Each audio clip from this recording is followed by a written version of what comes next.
दोनों ख़वातीन वापसी पर खुशी खुशी नीदरलैंड चली गई। जी जी, उनको जो यहाँ पे इज़्ज़त मिली है, हौसला अफजाई हुई है, जो उनके साथ ट्रीटमेंट हुआ है, वो वापसी पे जाते जाते पाकिस्तान का झंडा अपने साथ ले गई हैं और डंडा आपके पिछवाड़े में दे गई हैं। वो ये बता के गई हैं कि आप जैसे लोग हुकूमतों की छतर छाया में बदमाशी, कत्ल गारतगरी और खून रेज़ी का बाज़ार गर्म करते हैं। आप लोग झंडा रखने के काबिल नहीं हैं, लिहाजा आपके मुल्क का झंडा हम ले जाते हैं और दुनिया को बताते हैं कि ये वो मुल्क है जहाँ पे हुकूमती वुज़रा और हुकूमती वुज़रा की छतर छाया में, उनकी सरपरस्ती में बदमाशों, कातिलों, दरिंदों और जानवरों की एक सीसीडी की जमात, जिसका डीआईजी फैसल कामरान है, वो झंडा रखने के काबिल नहीं है। हम वहाँ से झंडा ले जाते हैं। झंडा रखने वाली कौमें कोई और होती हैं, ये डंडा रखने वाली कौमें हैं और पिछवाड़े में डंडा देने वाली कौमें हैं। सुने फैसल कामरान की बातें, बंदा पूछे वो यहाँ पे अल खुदा इंटरनेशनल फाउंडेशन का वहाँ पे दर्स सुनने आई थी, कुरान पाक की तजवीद सुनने आई थी, किरत सुनने आई थी। वो भाई रज़ा डार ने धोखे से बुलाया, पैसा ऐंठना चाहा, ज़्यादती का निशाना बनाया, ब्लैक मेल किया, गंदी वीडियोस बनाई। ऐसे चेहरे, ऐसे शैतानी चेहरे ही उनको प्रोटेक्शन देते हैं। ये वो बगैरत दरिंदे, जानवर और वहशी हैं जो एक आम गरीब इंसान को फटाफट with in seconds full fry कर देते हैं।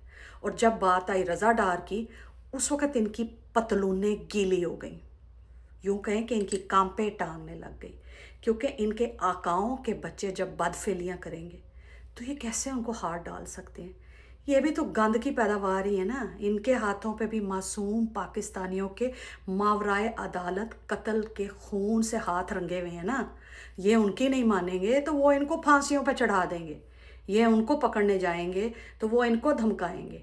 वो इनको कुछ कह नहीं सकते, ये उनको कुछ कह नहीं सकते। दोनों तरफ तो दालें काली हैं। तो जिस मुल्क का निज़ाम, जिस मुल्क की अदालतें, जिस मुल्क की लॉ इन्फोर्समेंट बदमाशों, जानवरों और दरिंदों को सौंपती जाए ना, वहाँ गैर मुल्की ख़वातीन क्या, अपने मुल्क की भी माएँ बहनें बेटियाँ जो हैं, उनकी इज़्ज़तें महफूज नहीं होती। और ऊपर से बेशर्मी, ढिठाई, बगैरती का ये आलम है कि वो औरतें वापसी पे जाते हुए पाकिस्तान का झंडा लेके गई हैं, जैसे कोई बहुत बड़ा कारनामा सर अंजाम दिया गया उनके साथ मुल्क में। उनको सितारा इम्तियाज़ दिया गया है या निशान हैदर दिया गया है, जो वक़ार के लिए पाकिस्तान का झंडा साथ ले गई हैं। वो झंडा जलील करने के लिए लेकर गई होंगी। अव्वल पे तो वो लेकर नहीं गई होंगी, अगर लेकर भी गई हैं बकौल इस झूठे कातिल के, तो वो ये कह के लेके गई होंगी कि तुम लोग इस झंडे की तकरीम, इज़्ज़त और इसको रखने के काबिल नहीं हो, तुम लोग डंडे के काबिल हो, और डंडे दो अपने पिछवाड़ों में और झंडा हमें दो, हम ले जाते हैं। क्योंकि तुम लोग झंडा रखने वाली ना तो कौम हो, ना तो नस्ल हो, ना तो इंसान हो। इनकी बगैरती और बेशर्मियों की इंतहा देखें। और ऊपर से हर किसी के घर में छापे, लोगों का रोज़गार छीनना, हाफ फ्राई करना, फुल फ्राई करना। और जब मुल्क के सबसे बड़े जानी का केस खुला हुआ है तो तब इनके पसीने छूटे हुए हैं, इनकी टांगों पे जो है वो फालज मारे हुए हैं, ज़ुबानों पे इनके लकवे मारे हुए हैं, पतलूनें इनकी गीली हो रही हैं, क्योंकि जिनके बारे में केस बने हुए हैं वही इनको कत्ल वाली जो नदियां हैं उसमें नहाने की इजाज़त देते हैं। तो फिर ये उनके ख़िलाफ़ कैसे एक्शन ले सकते हैं। इसको कहते हैं दो कौमी नज़रिया। गरीब के लिए फुल फ्राई, अमीर बदमाश लुच्चे लफंगे इशराफिया और मुल्क के वज़ीरों के लिए दूसरा नज़रिया, ना फुल फ्राई ना हाफ फ्राई, बल्कि बॉयल फ्राई, यानी कि आवाम बॉयल होती रहे और फ्राई होती रहे, लेकिन उनके ऊपर कोई आंच नहीं आने देंगे। हम हैं ना शैतानी साए उनकी हिफाजत करने के लिए। तो कहने का मकसद ये है कि ये वो लोग हैं, ये वो लोग हैं कि झूठ पे झूठ, झूठ पे झूठ, झूठ पे झूठ आपको दिखाई जा रहे हैं। और ये देख लें आप, साका कंजर, मेरा मतलब इसहाक डार क्या कह रहा है कि सरमायाकारी बस करने आई थी वो औरतें, हल्का फुल्का सा उनका अगवा हुआ है, हल्की फुल्की ज़्यादती हुई है, बस हल्की फुल्की सी गंदी वीडियोस बनी है, मुल्क का नाम हल्का फुल्का सा गंदा और बदनाम हुआ है। ये कोई इतना बड़ा इशू थोड़ी ना है। अलबत्ता ये है कि उन औरतों को बखैर आफियत उनके वतन वापस भिजवा दिया गया और मुल्क में اپنا گندا نام اور کیس چھپانے کے لیے ہم دن رات ہلکا پھلکا سا کرسپی سا ایجنڈا استعمال کر رہے ہیں، پر ننگے تو آپ ہو چکے ہیں۔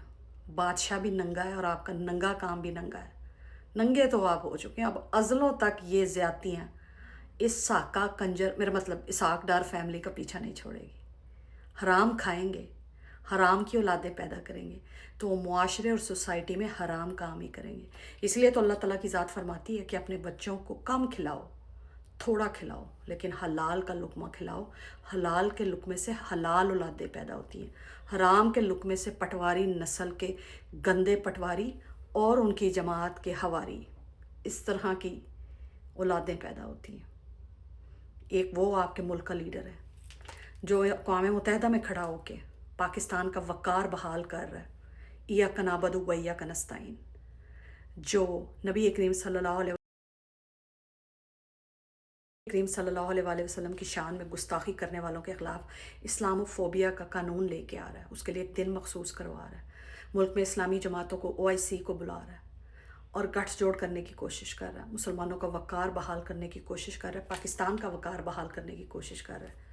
اور دوسری طرف ایسے زانی لوگ، افسوس ہوتا ہے مجھے، کیا آپ کی عقل کہاں ہے، شعور کہاں ہے، سوچ کہاں ہے، سمجھ کہاں ہے؟ دماغوں میں واقعی حرام مغز اور خوب دماغ میں ہے یا کہ گوبر یا صرف بھوسا بھرا ہوا ہے؟